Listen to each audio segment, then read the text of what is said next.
Monsieur Lheureux, my husband isn't home yet. It's yourself I called to see, madame.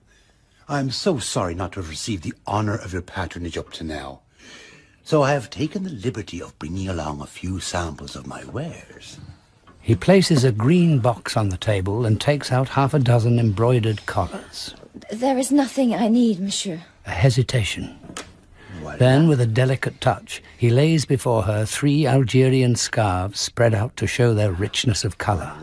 Several packets of English needles, a pair of straw slippers, and 4 egg cups carved from coconut shells in filigree by convicts. C'est magnifique, no? He watches Emma's eyes as they wander indecisively studying the merchandise. There's nothing I want. Oh, well, no offence taken. Some other time, perhaps. I've always got along well with the ladies, except my own wife, of course. His fleshy, flabby, clean-shaven face looks as if it has been stained by licorice, and his white hair intensifies the glitter of his tiny black eyes. What I'm saying is, I'm not worried about immediate cash. I could even let you have some if you needed it. As a loan. Anyway, if there's nothing today, Madame might remember that I can provide anything, whatever she wants, at any time. Be it lingerie, hosiery, furniture, fancy goods, on the very best terms. A snowy Sunday afternoon in February now, and the Bovarys are out for a walk with the Homais and Léon. Charles and the pharmacist have been supervising a snowball fight between Homais' 2 boys.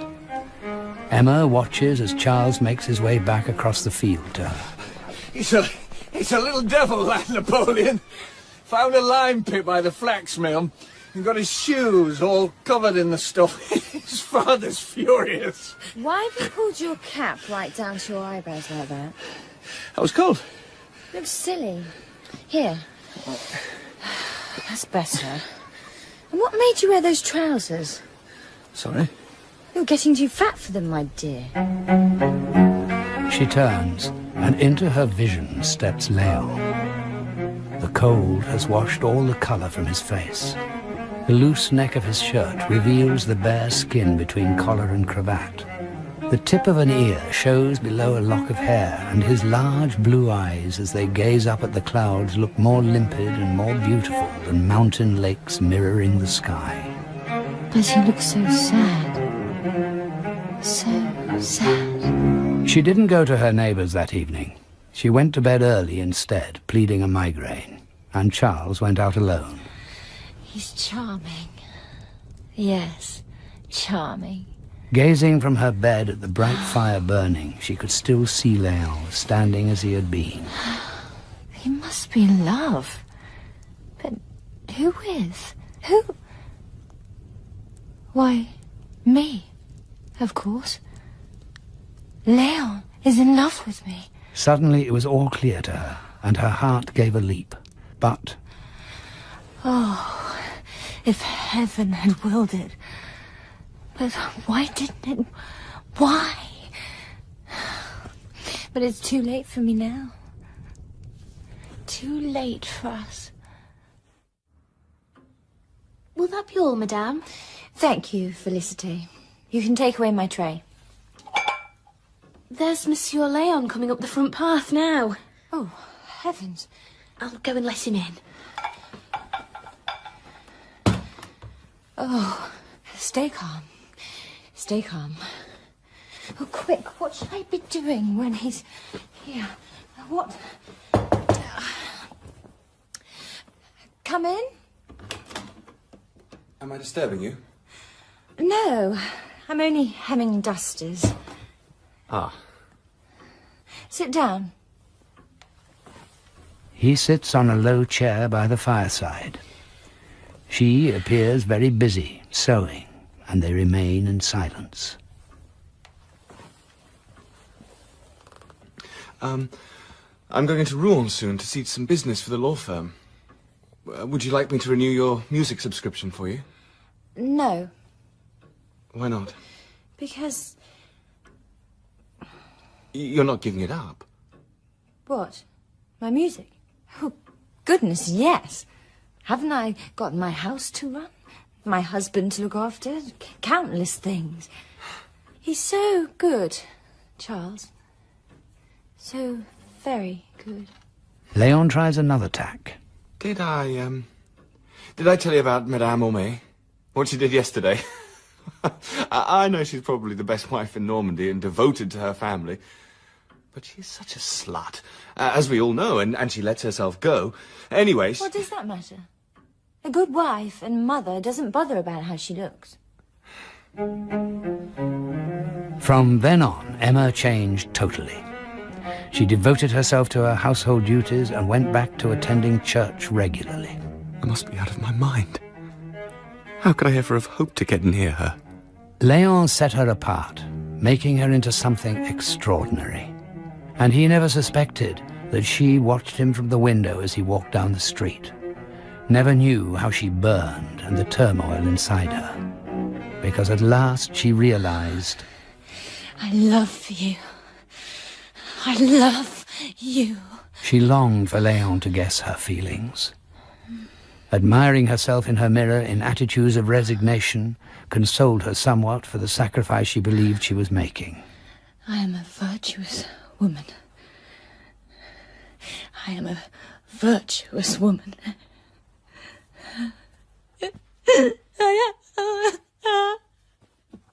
I love you. I love you.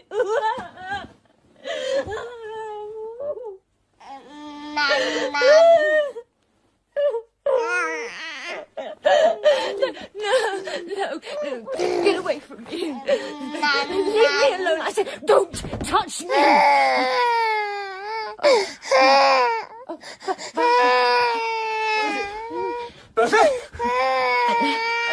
She was playing and then she fell over. She cut her cheek. Oh, it's all right. It's not serious. I'll fetch some ointment in a minute. Madame Bovary sat all evening with the child until the last of her anxiety subsided. Although Bertha was sound asleep now, large tears still lay in the corners of her half-closed lids. It's really odd how ugly this child is. Léon had grown tired of loving to no avail. He was experiencing all the despondency that comes from leading the same life day in, day out, without any interest or hope. How bored I am with everything and everybody in this provincial little town. He resolved to move to Paris, where the dancing girls are. Slowly then, Léon packed up his life in Yonville in preparation for the move. He has said all his goodbyes, apart from one. I knew you'd come. The Hirondelle leaves in a few minutes. Yes.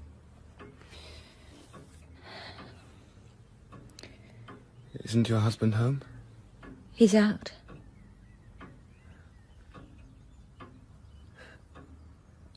May I kiss Bertha goodbye? Don't wake her.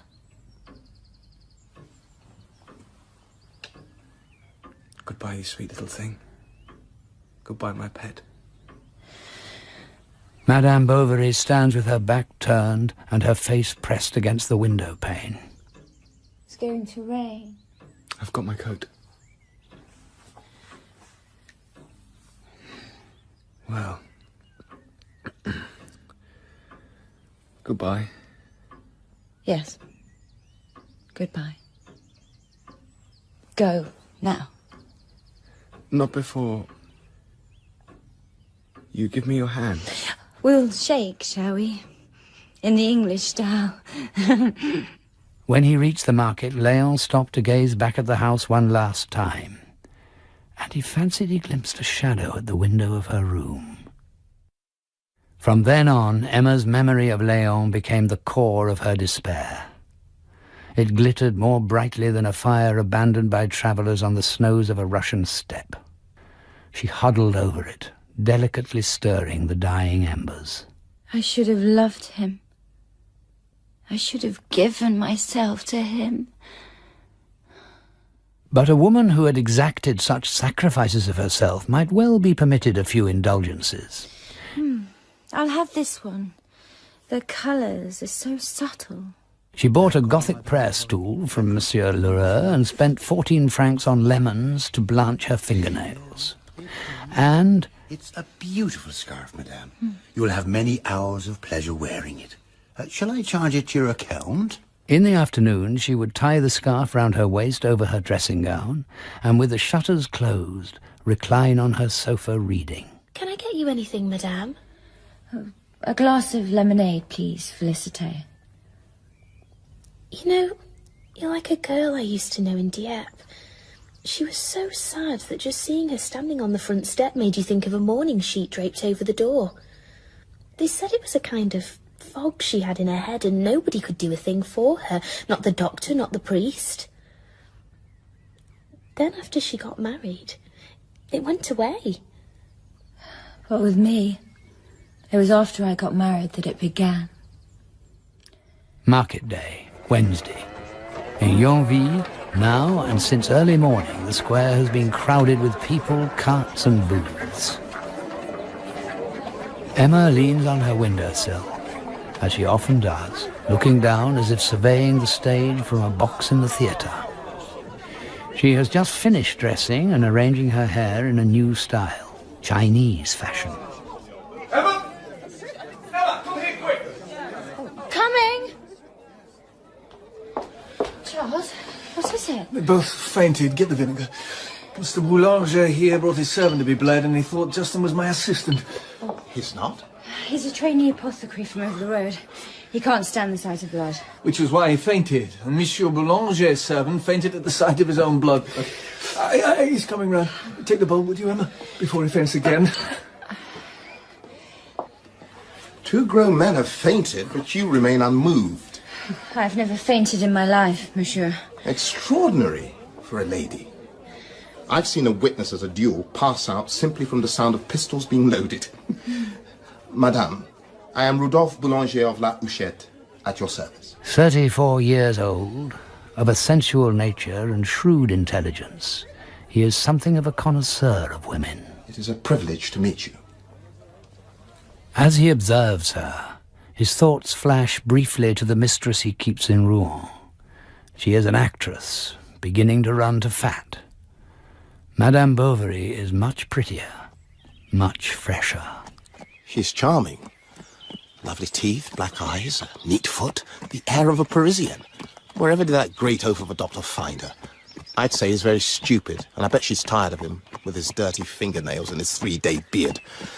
Poor little thing, gasping for love, like a carp gasping for water on a kitchen table.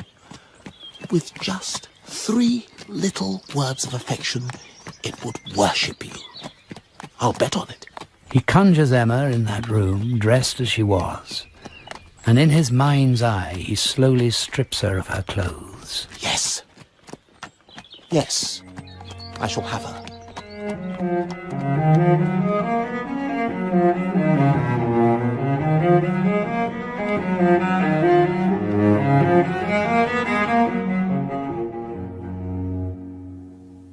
Emma succumbs to temptation when Madame Bovary continues tomorrow at 2:15.